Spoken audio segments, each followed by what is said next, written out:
So I'd like to welcome Maude Barlow to our discussion here. And we're going to begin by learning a little bit more about your life and the influences that shaped your career.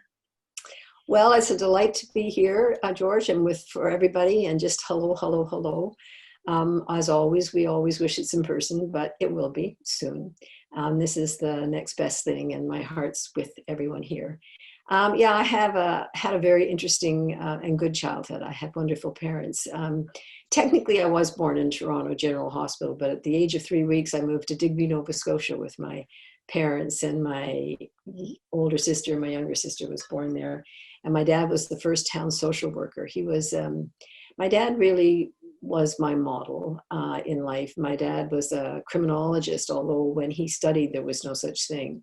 He was one of the people who actually put together the field of criminology, helped start the University of Toronto program and the University of Ottawa program, because until then it was all sort of social work, you know, but there's a whole separate discipline called criminology.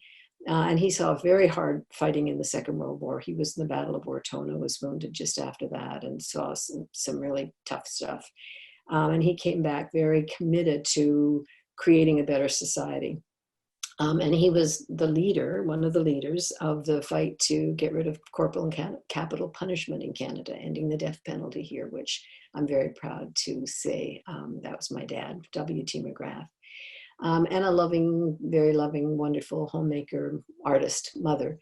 And then we moved to Ottawa when I was 6, I guess. And so I grew up, I'm really an Ottawa person.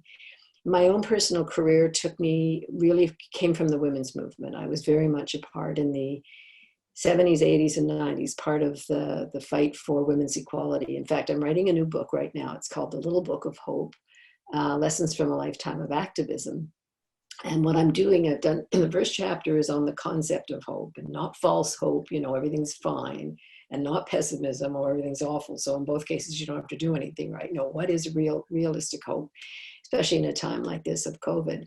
But I'm breaking the next 3 chapters into kind of 3 different parts of my life, my work life. And the first was the women's movement. The second was working on the issues of economic globalization, free trade, deregulation, privatization, all the concerns that we had about these trade agreements. And then the third was my work on the human right to water. Now, they kind of all blend in a bit, but they were kind of in distinct stages. So my original work was on behalf of women, and I was hired to run the Office of Equal Opportunity for Women for the City of Ottawa, brought in the first task force on wife assault in Canada, and I taught at the Canadian Police College on the issues of women in policing, and women also as victims of family violence, sexual violence, and so on.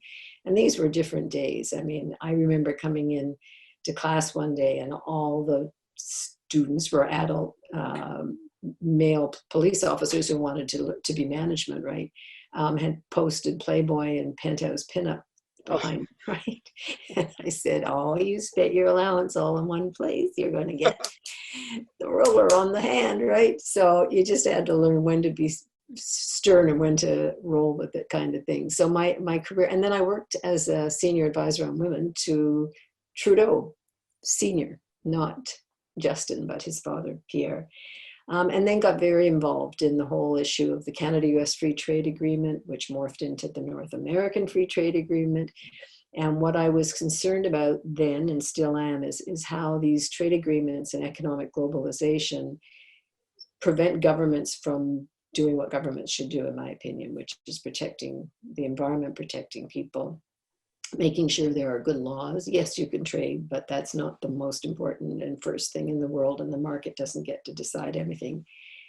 And from there, it was the water issue came from me reading these trade agreements and seeing that water was included as a tradable good, subject to all the disciplines of the trade agreements. And I thought, I don't understand what that means. To me, water was something that came out of the tap. And I never thought about it. And blessed as we are in this country, I never had to think about it.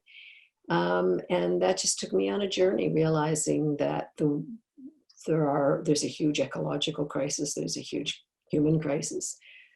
And water became my life. But yeah, so it's been an interesting journey. But in many ways, I take it back to my dad and his commitment to human rights and his commitment to the underdog, because he really felt that, and he wrote wonderful books and textbooks and so on for universities about how most people in prison are there because of socioeconomic factors, and yet there are exceptions, but most people, they've come from poverty, they've come from violence, they've come from racism, and it shouldn't be punitive, it should be restorative. So that was my background, and kind of went from like a skipping stone along water. That's great. So the transitions, I'm always interested in transitions, and that transition from women's issues to trade policy, how did that come about? I'm just curious. Well, when Canada and the United States decided to start talking about free trade, Ronald Reagan was the president in the United States, and Brian Mulroney was the Prime Minister of Canada, both very conservative. And both, Brian Mulroney, in fact, the very first thing he did in 1984 when he won the election, you see, he went down to the United States and he spoke to a blue chip audience of business people saying, Canada's open for business, come on in. We're going to slash all sorts of rules. We're going to make it business friendly. He promised to cut all the foreign review, which he did, the agency that basically said, is this a good investment if we're taking over this whole sector or is it not? He said, we're open for business.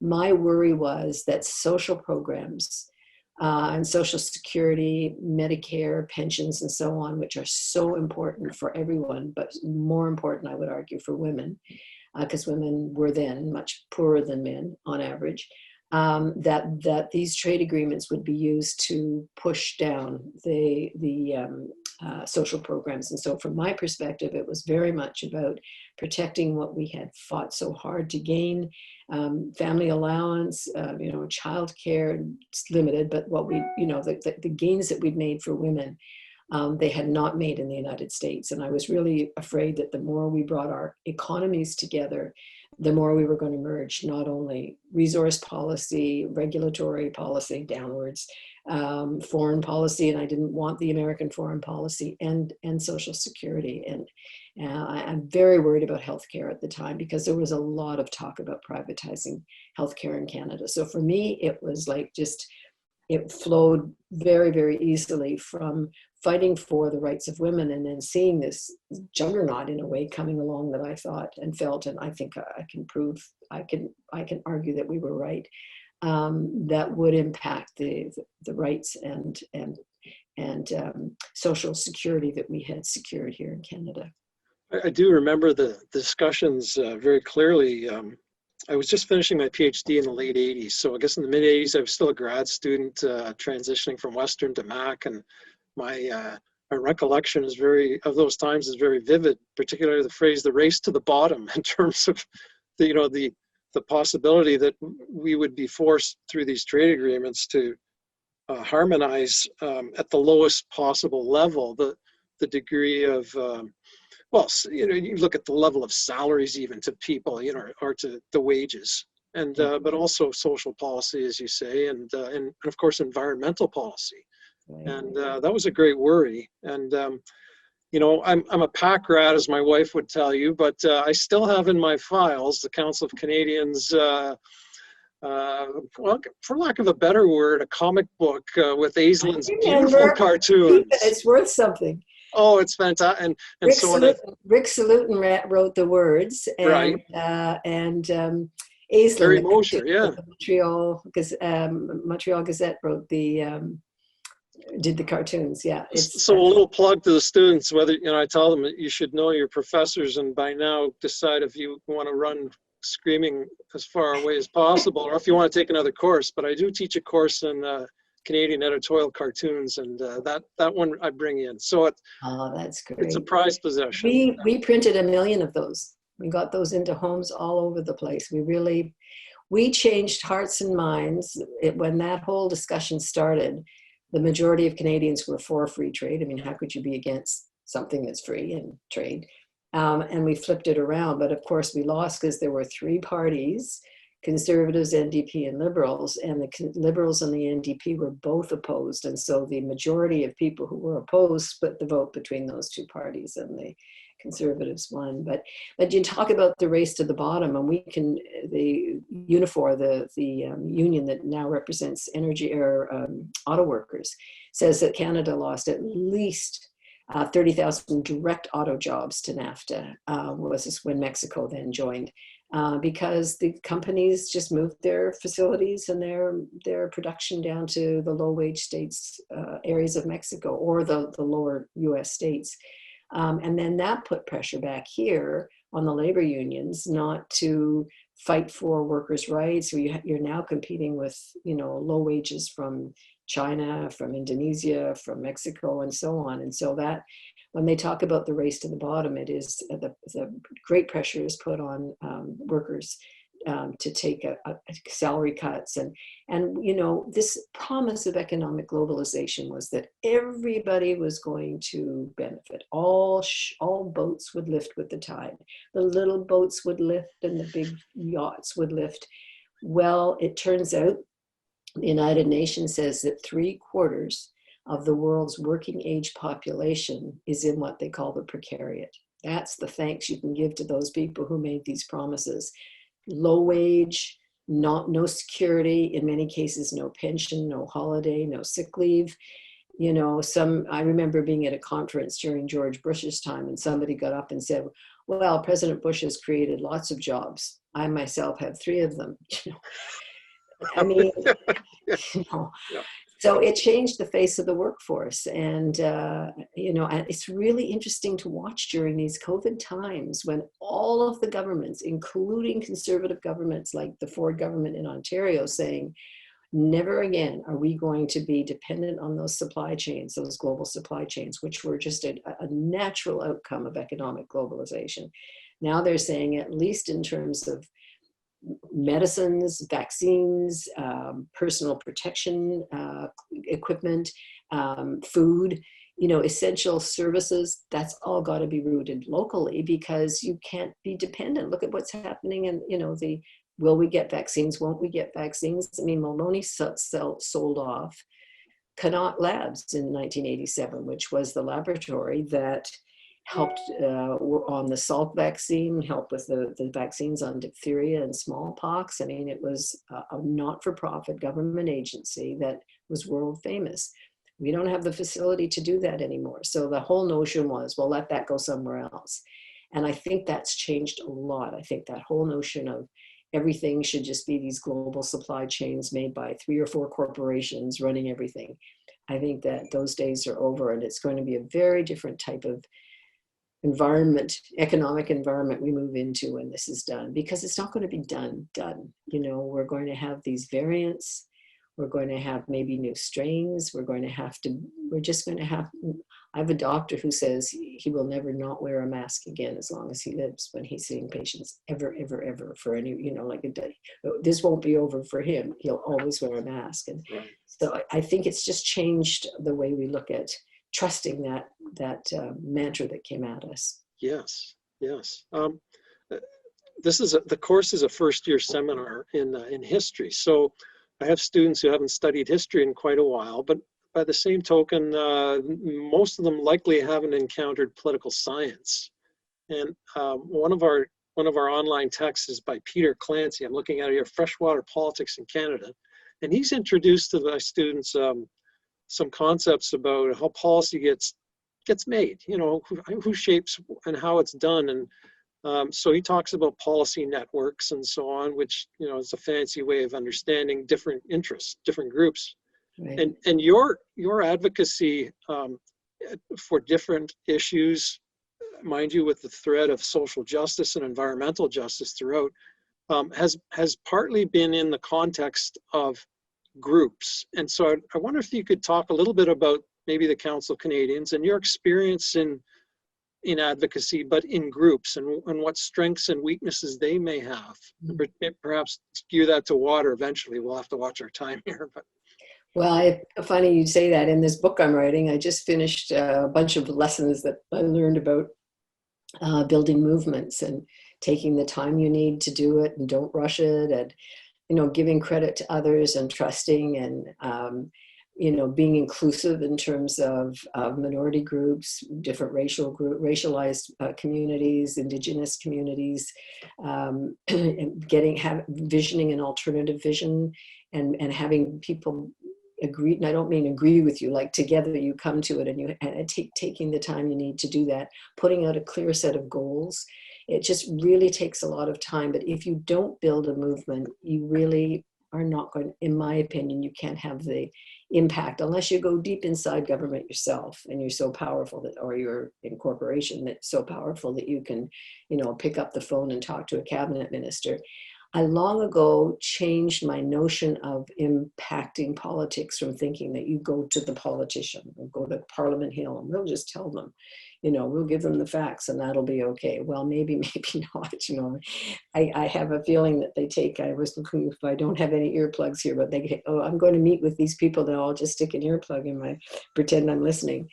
My way of doing advocacy, activism, is you go out, not up. You go out to as many people as you can with the council, which is social and environmental justice organization. It's a movement. We set up many, many chapters around the country. And those chapters all do their local work. So they'll have seminars and workshops and film nights and talk to their local MPs. They'll go to their local city councils. They'll rally against, pollution in this, or maybe a quarry or something that they're worried about, and that's local. They're not waiting for us to do it. They're doing it on the ground. And that has more impact. If those people all go to their MPs and say, this matters to us, and all of those MPs meet in Parliament, that's going to be powerful. Me going and saying, Maude, she's got water on the brain. So I really do believe in building movements and taking the time to build a movement. And in fact, and I think this is really important in the light of the notion of what I'm writing about and what I think we should be talking about, and that is hope at this moment, because it's a tough moment for young people, it's a tough moment for everybody. But also young people are hearing these dreadful reports about insects, the death of all insects, and to only 10 years left of a healthy planet, and climate change, and the glaciers. I mean, if I were 16 years old, I would just want to put my head under a blanket. And what I want to say to young people, everybody, but particularly young people, don't do that. Don't put your head under a blanket. You were called to be here at this time. For whatever reason, we need you. We need your passion and your activism and your caring, and it's very, very important for you to get involved. Can we be sure that what we're all working towards is going to happen? No, it's out of my hands. And that's very much a Buddhist way of thinking, that you jump in as hard as you can on the issues that you're fighting and really give it your all. But don't break your heart if you can't get that thing that you wanted in the time that you wanted, so let's put it that way, because that takes upon your shoulders too much. It leads to burnout. And it also, frankly, it's a little bit like, patting yourself on the back, giving yourself too much credit. I didn't, it didn't succeed because I didn't do it right. No, it's not. It's just too complicated. Building the movement is in and of itself important. And that's what I want to say, becoming part of something. And to any young students listening to this course, or anybody else you share this with, go out and find out, particularly once COVID's over and you can do this in person, go out and find local groups doing the kind of work you want to do. Join something that matters to you, whether it's a local environmental group or something to do with mental health or anti-poverty or whatever. Get involved. Greta Thunberg, of course, your students will know her. She tells the story about when she first learned about climate change, and she was 11. She was catatonic. She couldn't move. She went into deep, deep depression. She lost many pounds. She was very, very thin. And one day she woke up and she said, I have to do something, or this isn't like, I'm not going to live if I don't do something. So she went and she sat in front of Parliament every day in Stockholm instead of going to school. And as you know, started a worldwide student movement. And she said when she took action, when she started to do something, she felt better. She immediately felt better. She didn't think, tomorrow everything will be fine. I mean, she's clearly not stupid. She's a very brilliant young woman. But she didn't fool herself that everything was immediately going to be fine. But she understood that taking action was really important. And in my view, in my experience, building a movement, bringing new people in, sharing information, doing what we're doing now is incredibly important. And it is in and of itself a goal. That's great. I had a few other questions, but I'm just going to summarize or get right to the end here. And one of the issues my students are going to have to grapple with, because it's an assessment, is to make some kind of a statement about their personal, I guess it's values about water and how their attitudes actually may have changed during the course of the course in their readings. But I think I'd like to know your thoughts personally about how your views about water have changed in the past, well, career, because we tend to think of the way we're thinking now. But if you could just maybe reflect about the changes over time in your attitudes or personal views about water as a resource, or how it's managed, or whatever you wish to emphasize. So over in your My public life career. Yeah. Yeah. Well, I think like a lot of people, I never thought about it. I mean, we are blessed. Now, it's not true that we have 20% of the world's water, by the way. We will read that. We have yes, technically, if you were to drain every lake and river, we have 20%. We have about 6.5% of the available, accessible fresh water that you can use without destroying it's like your bank account. You can take out the interest, but once you start dipping into the capital, right? So yes, we have more water than most, but we sure aren't taking care of it, but that's another story. But I never thought about it. And I think a lot of people don't, and particularly in Canada. I call it the myth of abundance. We have so much, you can dump whatever you want into the groundwater, you can move it from here to there, you can dam the rivers, you can do whatever you want because there's so much of it. And that is not true. And that's the most important thing I learned. I learned that we are actually a planet running out of water, fresh, available, clean, safe water. And that's because as a human species, we have taken it for granted, we've polluted it, we've over-extracted the groundwater and so on.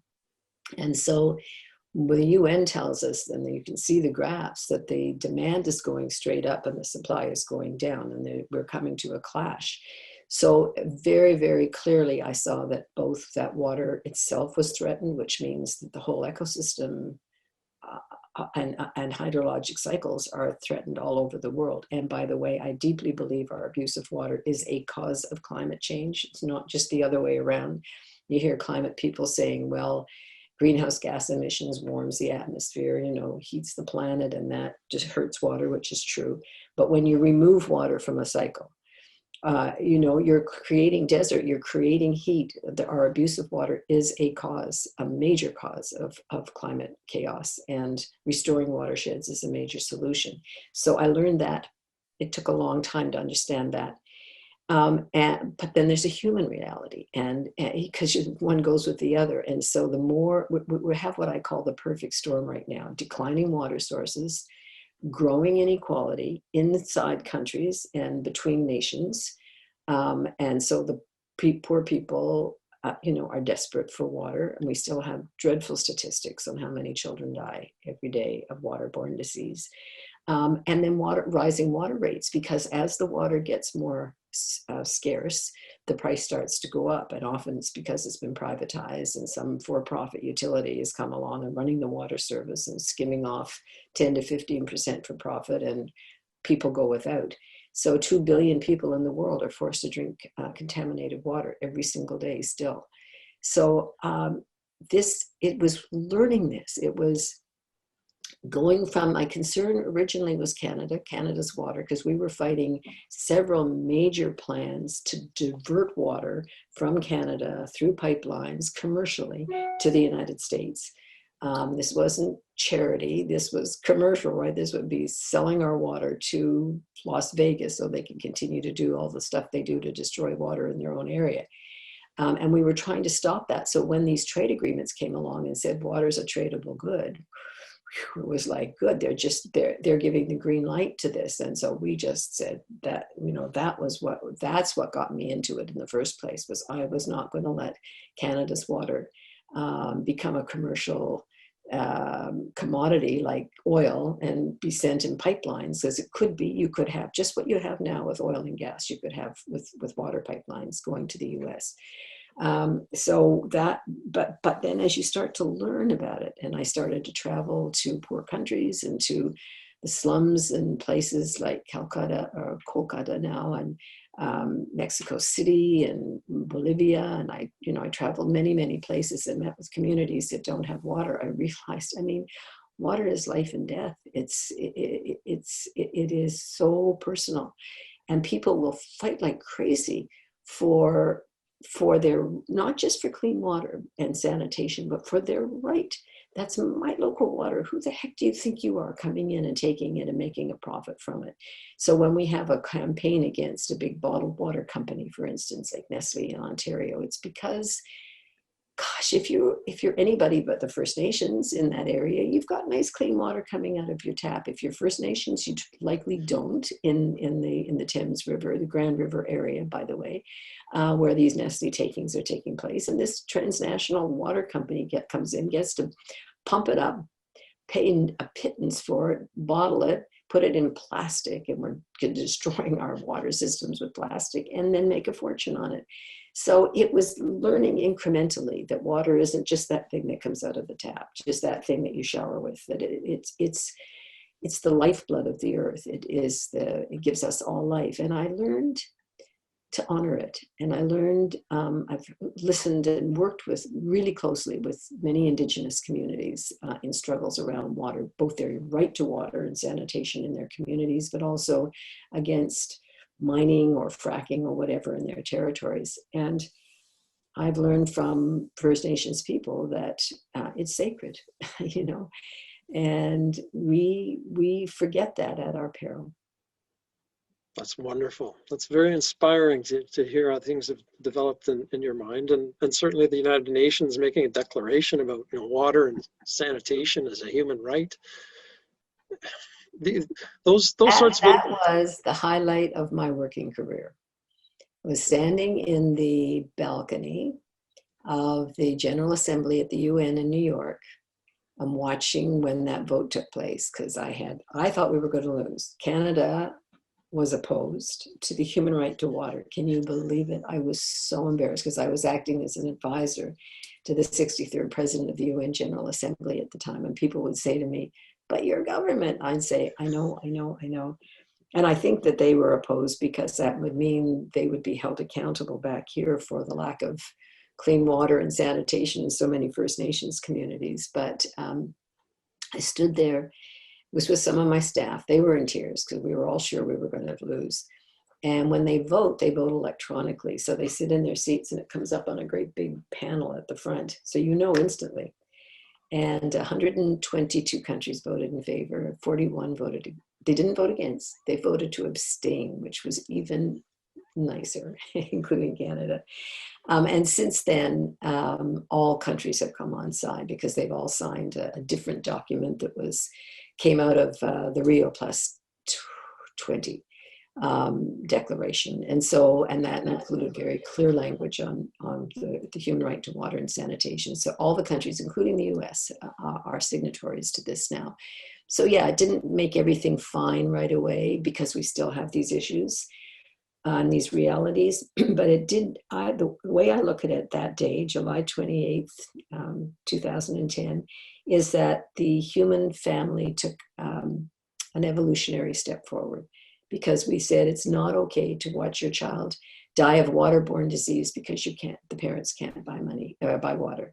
And I think that recognition that it's a human right, it's not a charity, it's a human right, was an incredibly important evolutionary step that we took. And it's been used. We've got 46 countries that have adopted water laws or changed their constitutions to recognize the human right to water, and so on. So lots of legal cases where it's been referred to. It's becoming more of a living document as time goes on.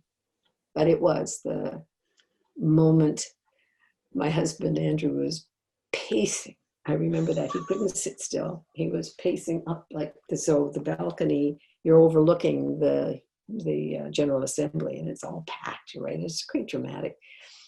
But he couldn't sit. He walked in the hall out by and say, Andrew, come in here. And he'd say, I can't. So, yeah, these are life's moments. And that makes a lot of, when you don't win things, a win like that can be pretty life affirming. That's a wonderful memory. Thanks for sharing that with us. Pleasure. Well, I'm looking at our time and I'm mindful of that. So I just would like to thank you for taking the time out today. Viewers may not know us, but we had a little technical difficulties. So I took much more than just this recorded portion of your day. So thank you very much. It was my entire pleasure. And I look forward to getting together with you in person soon. That's great. So as do I.